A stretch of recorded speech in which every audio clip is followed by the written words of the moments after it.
Atos 2, do 42 ali em diante, até o 47, mais ou menos, vai mostrar como que a igreja vivia. E esse estilo de vida de igreja, eu acredito que é um bom parâmetro para mostrar como que seria o efeito de avivamento na igreja local.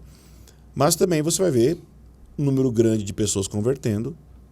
13 mil pessoas converteram no momento, depois 5 mil, ou aumentou para 5 mil, não sei agora se foi 2 mil converteu 5 mil depois agora... Acho que era 3, depois aumentou para 5, né? Eu acho que chegou a 5. Tá. Mas sempre eu fico nessa dúvida também. O que significa, inclusive, que existia membresia na igreja em Atos, né? Porque eles sabiam que tinha 3 e depois virou 5. Então, eles não eram um número aleatório, né? Sim. Então, o que acontece?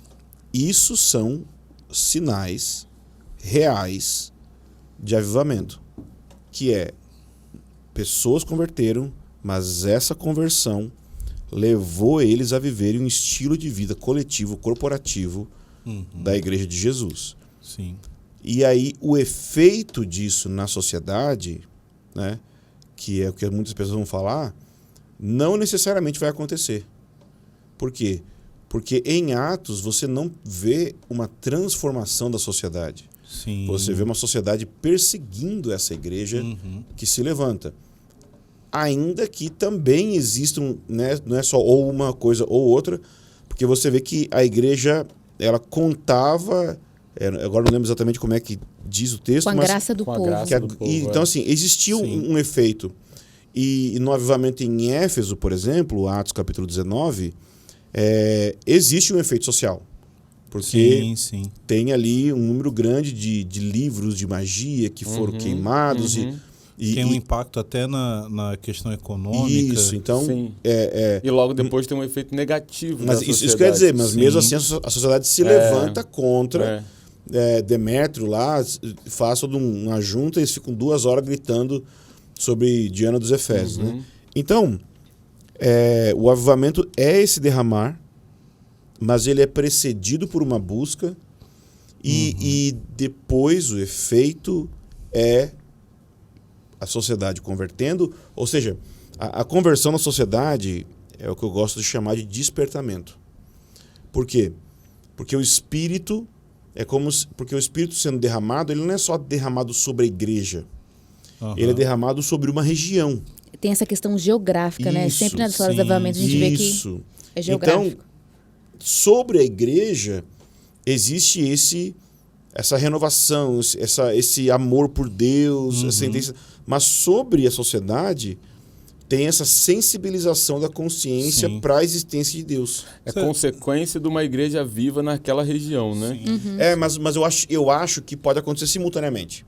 Ou seja, não é que a igreja gerou algo na sociedade, mas é que Deus gerou algo na igreja e na sociedade, e aí quando a igreja pregar, as pessoas estão mais facilmente convertendo. Mas eu não acho que entraria a questão de falar assim que o avivamento ele é um derramar, um aumentar da presença ou da manifestação da presença de Deus sobre a igreja, e que por ser uma manifestação como a gente usa o termo, né, da presença objetiva de Deus, ou seja, não é uma presença subjetiva que depende de eu crer ou não crer, somente interior, sabe, que é uma coisa intransferível, mas é uma presença manifesta de Deus sobre a igreja naquele local.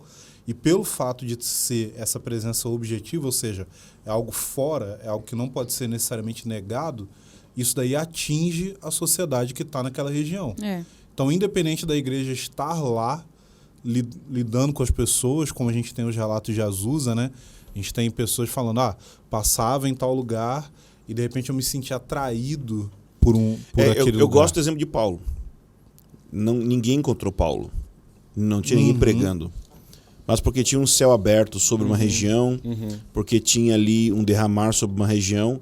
Então, Deus pegou Paulo, independente de ter um pregador lá. É claro que a gente não está dizendo que não tem que ter pregador, mas quando existe esse derramar, nas Ilhas Hébridas, acho que é esse que acontece, que as pessoas foram para a delegacia se entregar porque sentiram culpa, mas não sabiam o que era, que não tinham cometido crimes, né? Quando eu disse sobre inconsequência tocar a sociedade, eu não quis dizer que a igreja, ela... Em consequência? Eu tinha entendido inconsequência. Não, em consequência disso. Como resultado. Não como resultado objetivo da igreja tocando as esferas da sociedade e uma visão triunfalista nesse sentido. Mas que parece que o que a gente percebe na história é que o alvo principal de Deus é a igreja. Então, o avivamento tem a ver com a igreja. Então, quando ele derrama o seu poder numa localidade, né, numa igreja, numa cidade, consequentemente, por ser um derramamento regional, isso toca a sociedade. Né? Como o exemplo que o Arlindo deu da presença de Deus naquele lugar, atraindo as pessoas ali. Né? Até essa questão da presença de Deus, eu lembro que o Ângelo sempre falou muito sobre avivamento, né? Na igreja, na escola e tal. E eu tinha muita dúvida durante um tempo sobre essa questão da presença de Deus, né? Da onipresença, desse atributo de Deus e tal. Deus não é onipresente e tal. Então, quando estudei um pouco mais de teologia sistemática, ficou muito claro para mim, né, essa questão da presença de Deus, que ela é onipresente, mas no avivamento existe, igual você falou, o termo sensibilização, né? Não, é o lance da presença objetiva. Objetiva, isso. E eu acho que ajuda bastante, porque tem muita gente, quando a gente usa até o termo assim, né? Senhor, vem aqui. Sim, ou sim. Isaías, né? Rasga os céus e desce. Mas como é que Deus vai descer se Deus já está aqui?